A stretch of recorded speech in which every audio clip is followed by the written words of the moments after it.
Graças a Deus. Boa noite com Jesus Cristo, nosso Senhor. Vamos ficar em pé e vamos se abeberar um pouco na mensagem casamento, divórcio ainda. Vamos abrir a Bíblia. São Mateus, capítulo 16.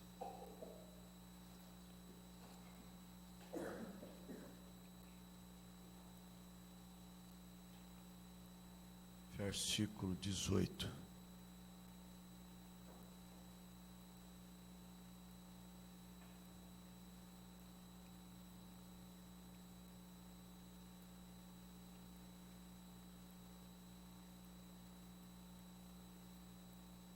Pois eu também te digo que tu és Pedro, e sobre esta pedra edificarei a minha igreja, e as portas do inferno não prevalecerão contra ela. Querido Pai, em nome do Senhor Jesus Cristo, nós estamos aqui pela graça e queremos voltar abençoados para a nossa casa. A terra está recebendo a bênção, a chuva. As plantas estão sendo abençoadas. E mesmo quando o sol está quente, causticante, é também bênçãos para as plantas, porque há uma combinação entre a água e o sol, para que ela possa se desenvolver. E quando estamos sendo corrigidos, também é para a nossa perfeição, e a correção se torna uma bênção também. Tudo que vem do Senhor é bênçãos para nós. Então nos ajude, Pai, a nos alicerçarmos na verdade, firmar o nosso entendimento, para que nenhum vento de doutrina venha desarraigar algum de nós. Antes, todos sejam firmados, ancorados na revelação da Tua palavra, em nome do Senhor Jesus Cristo. Amém. Irmãos, se assentem.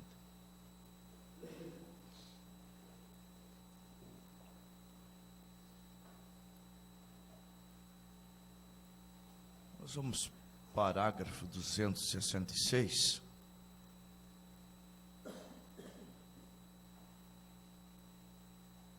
Você sabia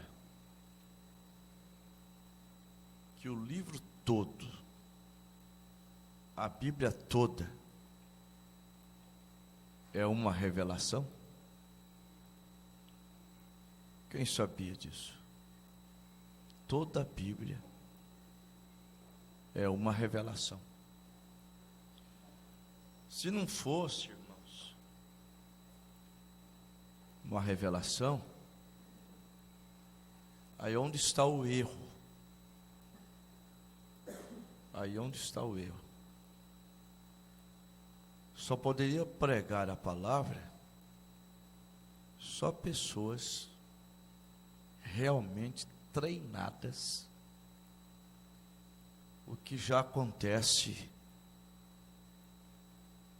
com pastores de muitas igrejas. Esse espírito começou lá na primeira era. Apocalipse 2, acho que o versículo 6. Os nicolaítas.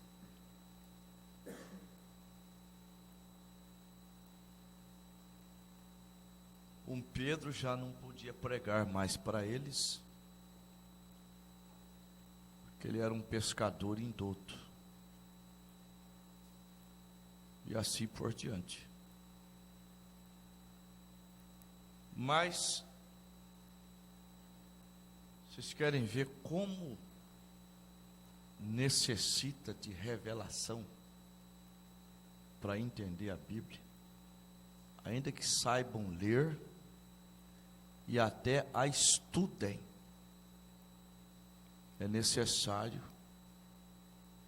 o toque da revelação de Deus. Mateus capítulo 11, do versículo 25 ao 27. Jesus disse: graças te dou, ó Pai, Senhor dos céus e da terra, que ocultaste estas coisas dos sábios e entendidos, e as revelaste aos pequeninos. Sim, ó Pai, porque a ti aprouve, e ninguém conhece o Filho senão o Pai, e ninguém conhece o Pai senão o Filho. Ora, vejam bem, e a quem o Filho quiser revelar.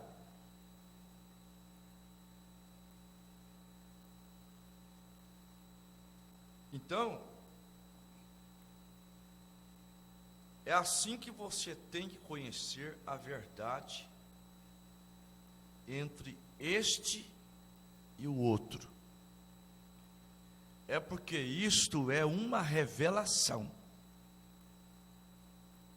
E a revelação tem que estar exatamente com a palavra, não contrária à palavra.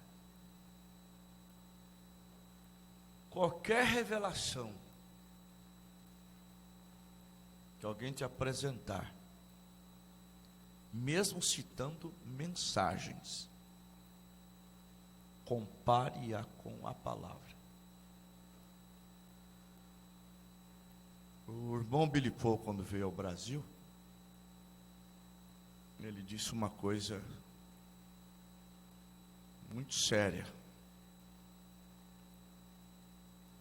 Ele disse que, assim como a arma tem duas miras, você tem que ver as coisas através da Bíblia e da mensagem. Você não pode separar as duas coisas. Porque se a mensagem é a Bíblia revelada, não pense que revelação é uma coisa que não está na Bíblia. Ela deve estar na Bíblia. Vocês estão entendendo? Ela deve estar na Bíblia. Você diz, bem, isto me foi revelado. Então, se é contrário à palavra, nunca veio de Deus. Isso mesmo. Eu citei sobre Martim Lutero. Lutero foi um estudante da Bíblia. Sabe que para ser padre, estuda muito tempo. E ele deve ter passado por Romanos 1, verso 16 e 17. Como eu já passei muitas vezes sobre Atos 2:38, no tempo de denominação. Mas foi justamente quando Lutero subia lá à Basílica de Roma, as pessoas subindo de joelhos fazendo penitência. Vocês viram, o ex-padre Aníbal Pereira Reis, ele colocava pedrinhas no sapato para se martirizar, para ter paz com Deus. E disse: eu nunca tive paz com Deus, nunca me senti seguro enquanto ele era padre. Inclusive, ele cuidou de um bispo, amigo dele, e o bispo confessava todo dia para ele, para alcançar uma paz. E quando o bispo estava morrendo, ele disse: eu estou indo para o inferno. Aquilo abalou ele, sabe? Aquilo abalou ele. E Deus revelou para Lutero, revelou a justificação pela fé.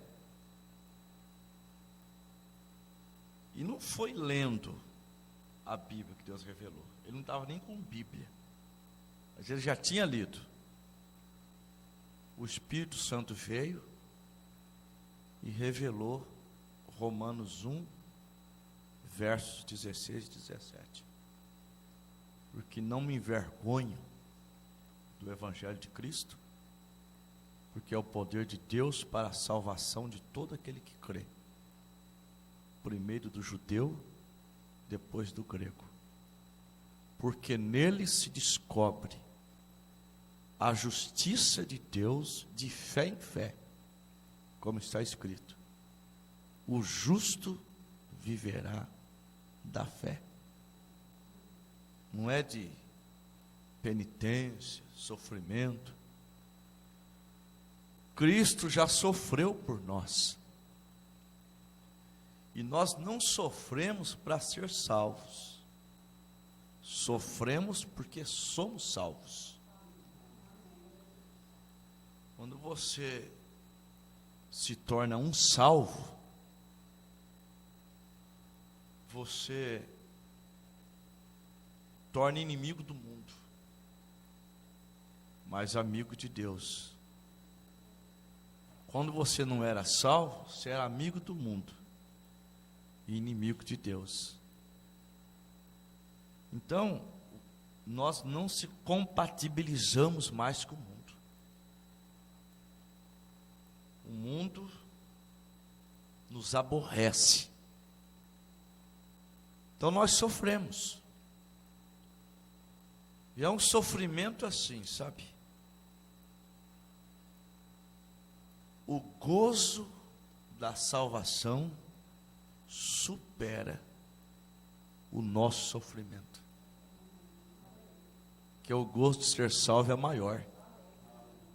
Então você suporta viver no mundo porque você é salvo.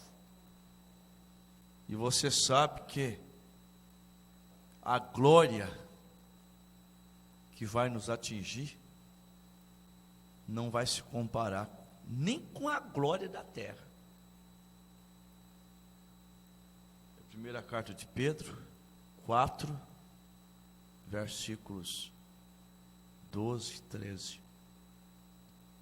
Meus irmãos, não estranheis as ardentes provas que vêm sobre vós para vos tentar, como se coisa estranha vos acontecesse. Mas alegrai-vos no fato de serdes participantes das aflições de Cristo, para que também na revelação da sua glória os regozijeis e vos alegreis. São Paulo fala que a prova nossa é momentânea. Segunda carta aos Coríntios 3,17. É momentânea. Por que momentânea? Você diz, mas eu sou crente desde criança, eu sofro desde criança. É momentânea em relação à eternidade. Põe 70 anos, 80 anos. Joga na eternidade, some, desaparece. Mesmo jogando em 1000 anos, joga 70 anos em 1000 anos, desaparece. Então, essa leve e momentânea tribulação produz um peso de glória muito excelente. Essas coisas são passageiras, mas o que vai ser revelado, o que vai acontecer, nunca vai passar. Glória a Deus. Então, no mesmo caso com John Wesley. Gente, John Wesley, ele era pregador do Evangelho, missionário. E ele veio à América pregar para os índios, fazer uma missão. Mas na volta, durante uma tempestade, ele não se sentiu salvo, ele não tinha o que aquela mulher que ia para Nova York, e o navio dela estava afundando, ele não tinha aquilo. E nós temos aquilo. Todo mundo apavorado no navio, orando, a banda parou de tocar, e a mulher andando ali no navio normalmente. O capitão disse: senhora, a senhora entendeu o aviso? Entendi. Por que a senhora não está orando? Eu já orei. Mas se o navio afundar, se não vier o socorro, o navio vai afundar. Ela disse: se o navio afundar, que eu estou indo a Nova York ver minha filha. Se o socorro chegar, eu verei a que mora em Nova York. Se o socorro não chegar e nós afundarmos, eu verei aquela que já está lá na glória. Isso é segurança. Aquele pregador que o Mombrana visitou,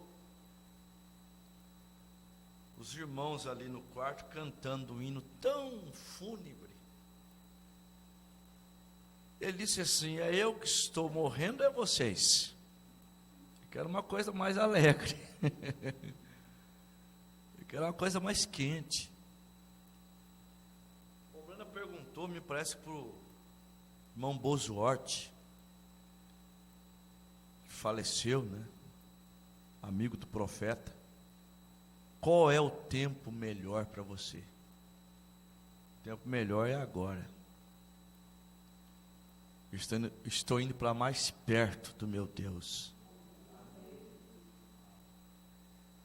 John Wesley, um homem pregador da igreja anglicana, igreja da Inglaterra, né? Ele não se sentiu salvo. Ele disse: eu fui na América converter os índios, quem me converterá? Não era uma boa pergunta muita gente fazer?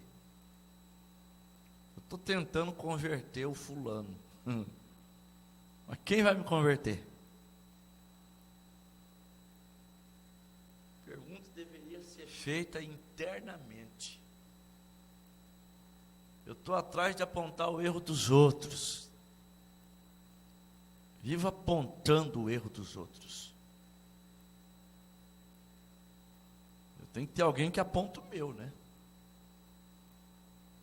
Porque na verdade, se nós procurarmos realmente se posicionar para o arrebatamento, não teremos tempo de vigiar a vida de ninguém. Porque a nossa própria vida é complicada demais. Não dá tempo. Está entendendo? Não dá tempo. Então, Deus revelou para ele um versículo da Bíblia, que eu creio que ele já tinha lido muitas vezes. Hebreus 12, versículo 14. E que Deus precisa vivificar isso nos nossos corações também. Esquece dessas coisas. Esquece da justificação. Porque a pessoa que não esquece da justificação, ele é uma pessoa agradecida a Deus diariamente. Diariamente. Pela exposição do amor de Deus. Romanos 5, versículo 8. Mas Deus prova o seu amor para conosco, em que Cristo morreu por nós, sendo nós ainda pecadores. Romanos 5, justificados, pois, pela fé, temos paz com Deus, por meio de nosso Senhor Jesus Cristo. Se analisa a sua vida hoje, compare com a sua vida lá de trás. Por que você é assim hoje? Por causa da graça. Seus pecados perdoados e esquecidos por Deus. O meu foi esquecido por Deus, e eu não quero que ninguém lembre. E às vezes eu fico lembrando do pecado dos outros. Então, se Deus vivificou no teu coração o que vivificou para Lutero, você é um crente agradecido. Aleluia. Diariamente. Você esquece até do carro, da casa, do emprego. Você só lembra só da graça. Está entendendo? O irmão Brana, ele era tão agradecido que às vezes ele ficava igual um louco. Arrancava as gramas do chão e gritava: graça, graça, graça. Porque por mais que Deus usou aquele homem, ele sempre se considerava um ninguém. Sempre se considerando um ninguém. O tudo para ele era o Senhor Jesus Cristo. Agora, a parte de Hebreus 12, 14 é uma coisa séria. É uma coisa séria que precisa ser vivificado. Seguir a paz com todos. Veja bem, seguir a paz com todos. Tem gente que vive em guerra. Vive em guerra com pessoas. Efésios 6, a partir do versículo 10. No demais, irmãos meus, fortalecei-vos no Senhor e na força do seu poder. Revesti-vos de toda a armadura de Deus, para que possais estar firmes contra as astutas ciladas do diabo. Porque não temos que lutar contra a carne e nem contra o sangue, mas sim contra os principados, contra as potestades, contra as hostes espirituais da maldade, nos lugares celestiais. Então eu não tenho que estar contra o meu vizinho, contra o meu irmão, contra meu pai, contra minha irmã, ainda que todos eles estejam contra mim, eu não posso estar contra eles. Está entendendo?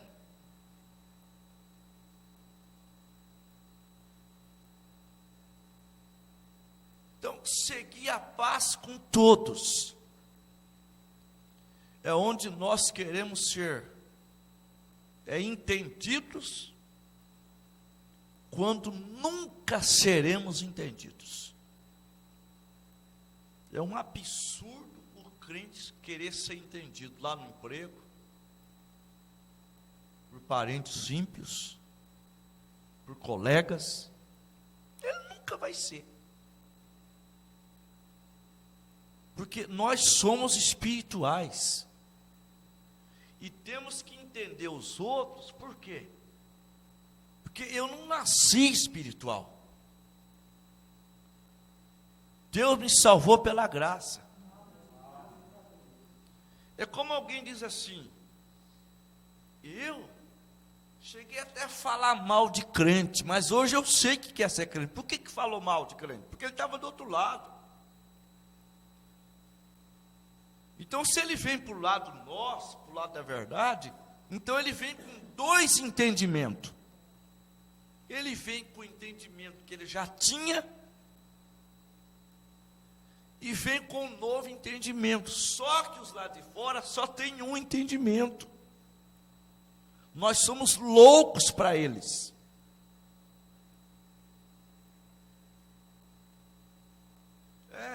Primeira carta aos Coríntios, capítulo 2, do 14 ao 16. O homem espiritual discerne bem tudo, e dele ninguém é discernido. Ele entende bem tudo, mas ele não é entendido.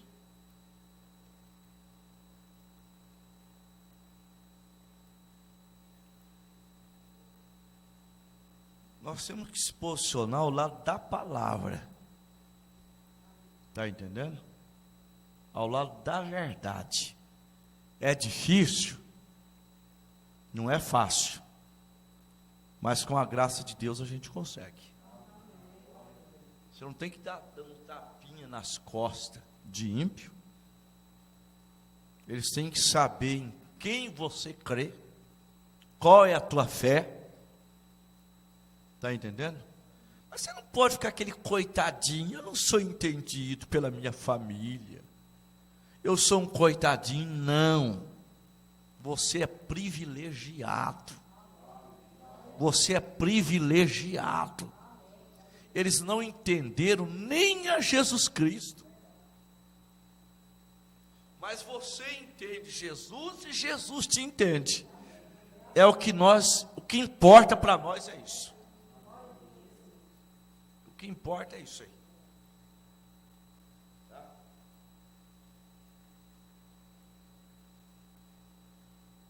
Então, se Deus revelar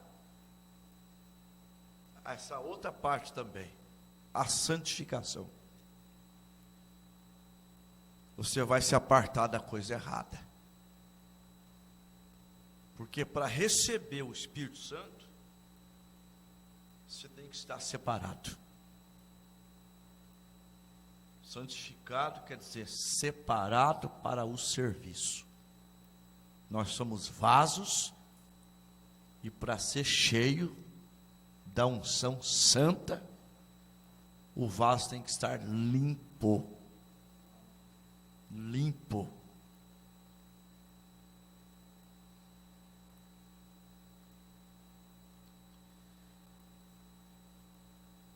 Agora, essas duas questões estavam na Bíblia, escondido.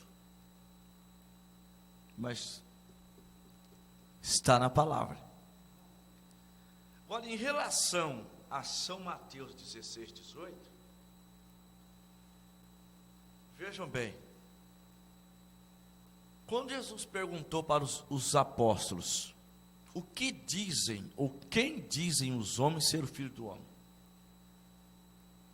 Vocês veem que não basta acertar em parte, tem que acertar em tudo. As pessoas interrogadas diziam assim, que Jesus era Elias, que era Jeremias, que era João Batista ou um dos profetas. Então eles acertaram pela metade. Isto é, todos concordavam que Jesus era um homem de Deus. Que é Elias, homem de Deus. Jeremias, homem de Deus. João Batista, homem de Deus. Não é isso? Todos concordavam que era homem de Deus. Mas qual homem de Deus? É a mesma coisa em relação a João Batista. Eles temiam João porque o povo tinha como profeta. Mas quem era aquele profeta?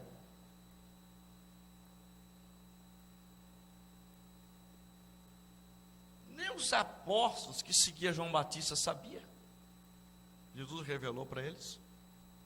Mateus 17, versículo 12. Este era o Elias que havia de vir, né? Mas quando perguntou para Pedro, olha a sequência. Quando perguntou para Pedro, e vós, perguntou para os demais, e vós, quem dizeis que eu sou? Pedro, que era sempre o adiantadinho, né?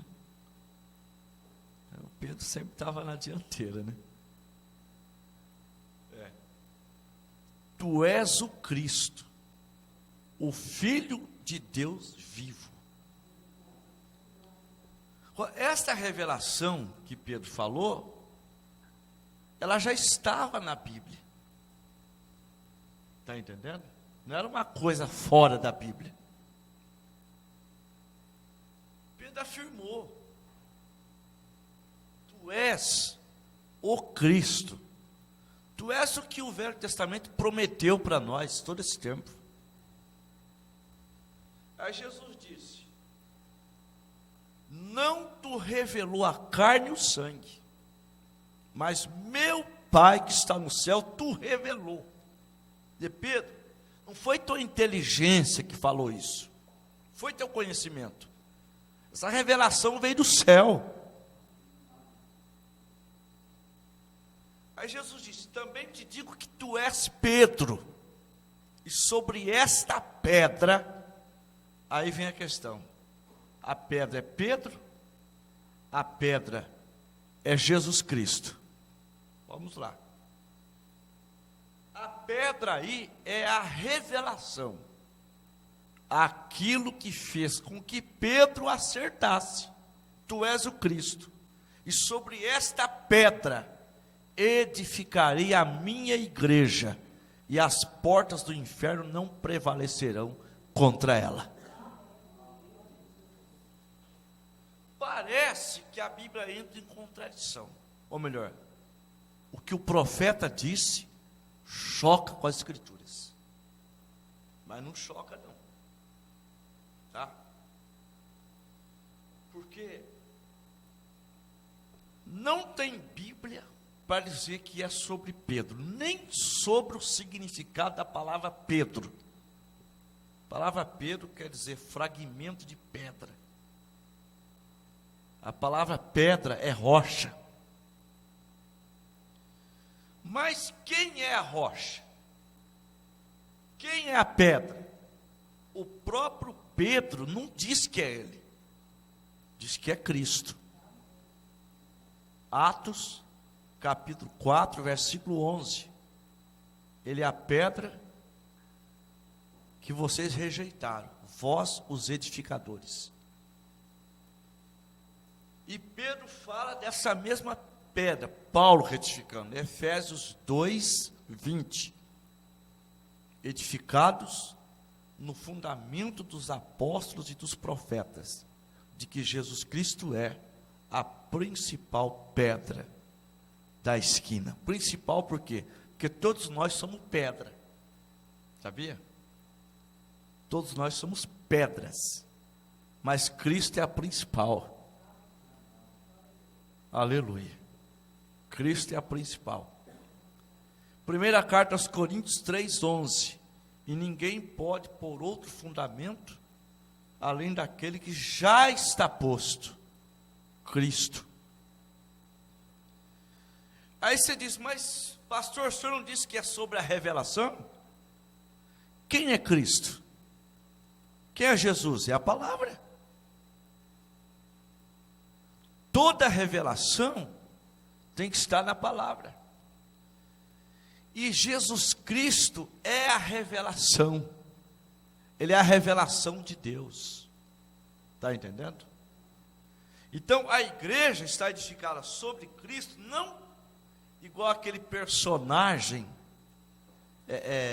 da mitologia que segura o mundo nas costas. Quem já viu? Esqueci o nome daquele personagem mitológico lá. Não sei se é mitologia grega ou romana. Que tem o mundo segurando o mundo nas costas. O mundo está edificado sobre ele. Não é nesse sentido que a igreja está edificada sobre Cristo. A igreja está edificada sobre a revelação. E Jesus Cristo é uma revelação. Ele é Deus sendo revelado a nós.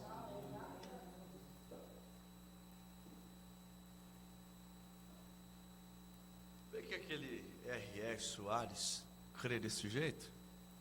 Que ele aprendeu de T.L. Osborne, que por sua vez aprendeu do profeta de Deus para esta era. Ele crê assim. É sobre a revelação que a igreja está edificada. Nós aprendemos do nosso profeta por revelação divina.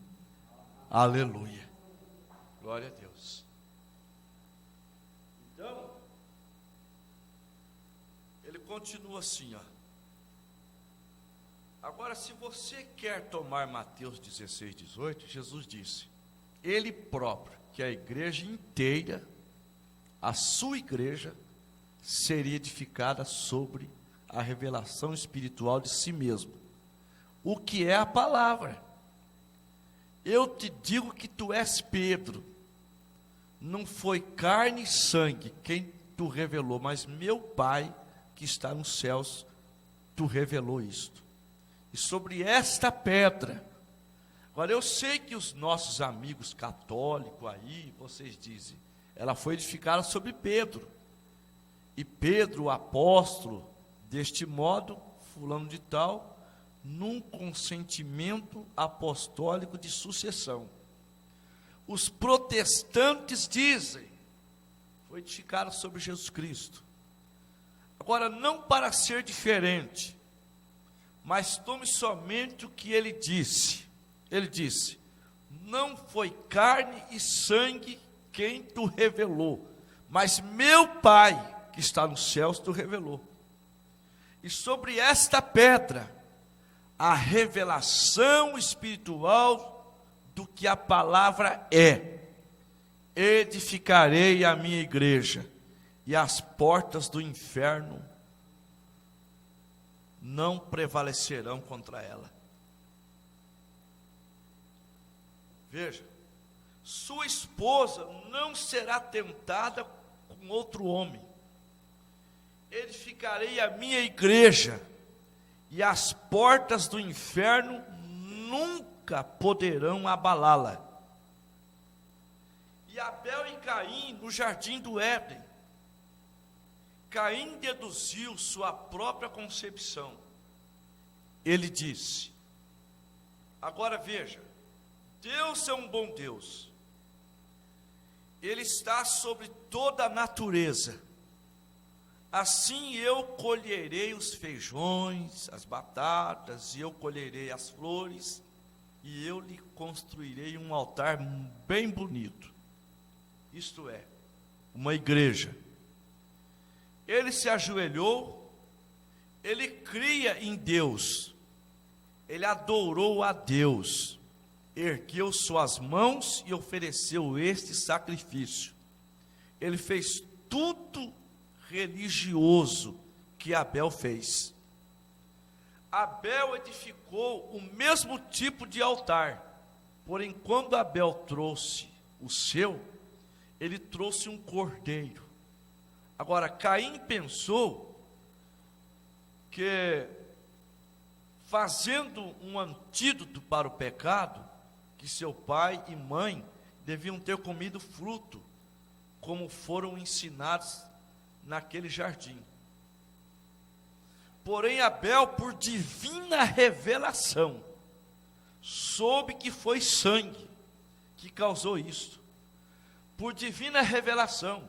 E a Bíblia diz em Hebreus capítulo 12, ou capítulo 11, que Abel, pela fé, revelação, ofereceu a Deus maior sacrifício que Caim, pelo qual Deus certificou que ele era justo.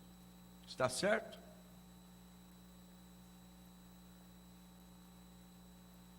Irmã, está simplesmente tão claro quanto alguma coisa possa estar para mim.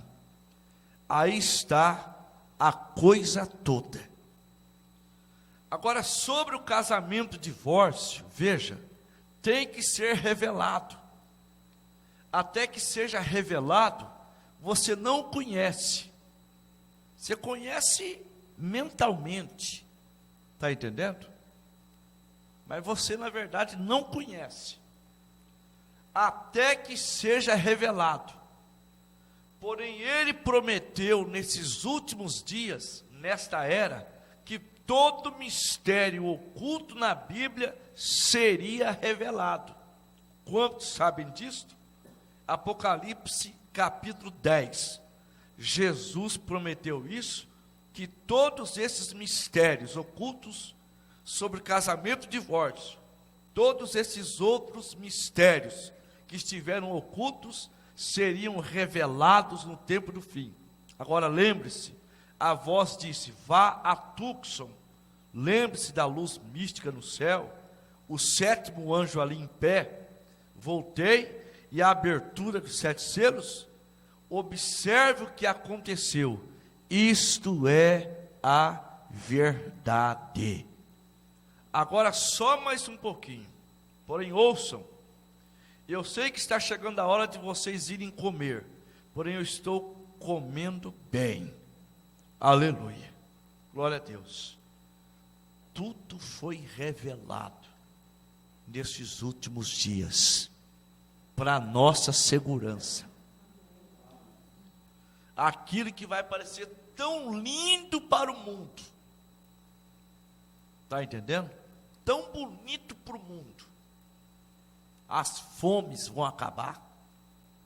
Sabia disso? Não vai ter guerra entre países.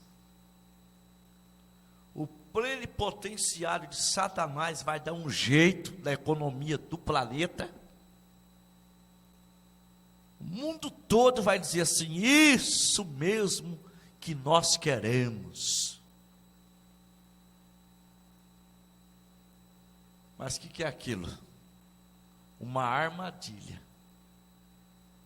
E dessa armadilha, nós estamos longe, por causa da revelação da palavra. Graças a Deus. É uma armadilha.